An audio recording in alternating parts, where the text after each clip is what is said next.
তার ড্রেসটা ভালো লাগবে থেকে থেকে ইয়ার ফ্যাশন করতে আসতেছে গো। কিন্তু আমার মনে হইতেছে আমি লিখছি একটু কিন্তু আমার মনে হইতেছে না, যে ওই যে ওটা একটু কাটা দরকার। কাটবো আজকে। হ্যাঁ আচ্ছা কাটছি। কাটতেছে। একটু এই ড্রেসটা পরানোর পর দিয়ে পরে ড্রেসটা ধরা ড্রেসটা দেখে দিই ও ট্রেন আছে এইটাই সারবো এখন।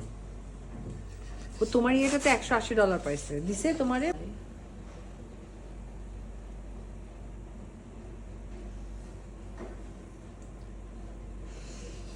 হয়ে গেছে কেমন? কালারটা অনেক জোস। মানে এটাই আমি আপনাকে ওই লাল শাড়ির ওইটাতে দিয়েছিলাম 2 বছর আগে। ও এই কালারটা কি কালার রে? কি নাম দিদি না, ওটা জানি লাগাও এটা দেখা যাবে এটাই এই হবে জায়গাটা আমার। একটু ফুলাই দিবি এক চোখে তোমার এই জায়গাটা একটু ফুলা দিই এটাতে পোলাবো না হ্যাঁ